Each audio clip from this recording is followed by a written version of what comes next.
भावी विधायक आदित्य महिमकर पहुंचे जीटी हॉस्पिटल सार्वजनिक गणेशोत्सव मंडल में जीटी के राजा का दर्शन लेने, जहां उन्होंने राजनीति में अपने कदम को जमाने और युवाओं के लिए कुछ करने की बात कही। वहीं स्थानीय लोगों ने अपनी कई समस्या उनके सामने रखा ताकि उसका कोई हल निकल सके।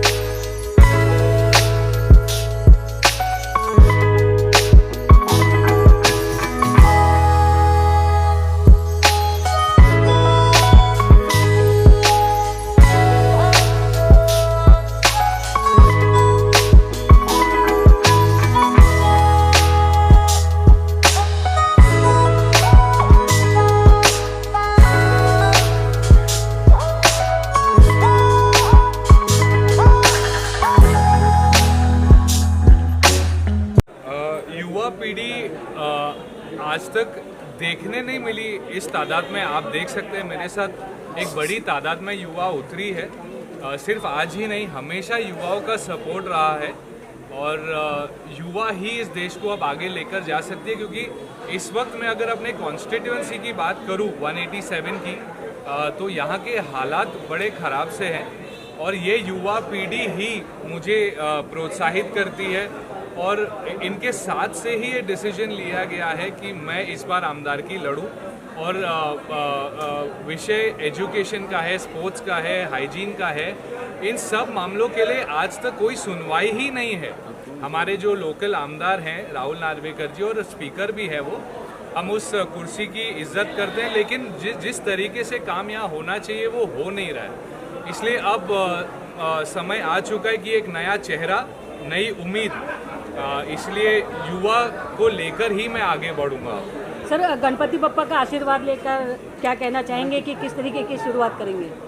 गणपति बप्पा को तो विघ्नहर्ता माना जाता है और शुरुआत वहाँ से होती है।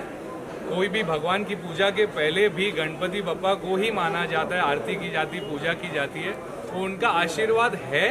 इसलिए आज ये युवा मेरे साथ है, मैं इनके साथ हूँ, इनके दम से मेरा दम बड़ा है। सर, माना जा रहा है कि एक पासवान वहाँ पर और एक आप जैसा पासवान की तरह खड़े हुए हैं। हाँ, ये तो इस पर क्या कहना चाहिए? ये काफ़ी मीडिया वालों ने ये पिछले कुछ दिनों में चलाया कि बिहार को एक हमारे जो नेता चिराग पासवान जी हैं वहाँ से, कि महाराष्ट्र को क्या एक नया चिराग पासवान मिल रहा है, ये बात उठ के आ रही है। तो क्यों नहीं, वो मेरे बड़े भाई हैं और उनसे मैं प्रोत्साहित होता हूँ, उनसे मैं इंस्पिरेशन लेता हूँ। और अगर मेरी बराबरी या कंपैरिजन उनसे की जा रही तो मैं बहुत खुश हूँ और ये होना भी चाहिए। तो शायद मुंबई और महाराष्ट्र को ज़रूर एक नया चिराग पासवान मिल रहा है। नया चिराग पासवान को आम जनता के लिए खासकर यहाँ क्या क्या नए मुद्दे रहेंगे? आप किस बेस पे जो है यहाँ क्या नए मुद्दे रहेंगे?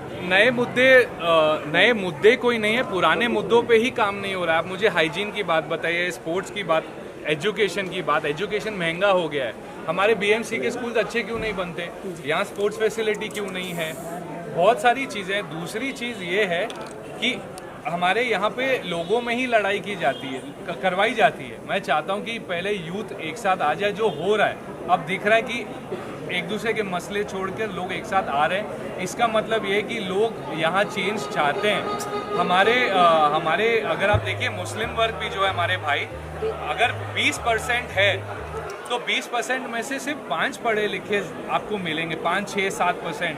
बाकियों का क्या, उनके मुद्दों का क्या, क्रिश्चियन समाज का क्या? क्रिश्चियन समाज के लिए क्या एक अलग से फंड गवर्नमेंट ने दिया? नहीं दिया, ये बना नहीं सकते।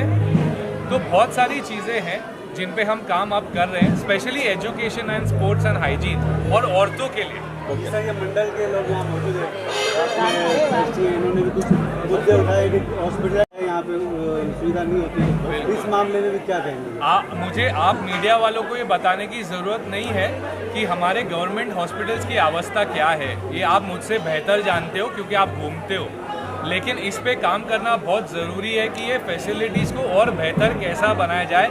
और मैं वादा ये देता हूँ कि जीतने के बाद मैं ज़रूर इस पे काम करूँगा कि फैसिलिटीज़ अच्छी हो और हमारे जो गरीब वर्ग हैं उनको तकलीफ ना हो। एक मंडल 50 साल है हमारे गणपति का, 50वां साल है हमारे गणपति का और यही साल में हमारा मेडिकल कॉलेज सैंक्शन हुआ है, combined GT hospital and Cama hospital. तो इसके आगे सुविधा अच्छी होगी। हम इनसे भी दरख्वास्त करते हैं कि ये भी ध्यान दें इन सब मामलों में, क्योंकि इनका एक विषय रहा है गरीबों की सेवा। तो अभी ये जो सुधारणा होने वाली है, मैं इनको आह्वान करता हूँ कि इसके आगे आप भी इसमें शामिल हो जाए और हमें मार्गदर्शन करें, हम इनके साथ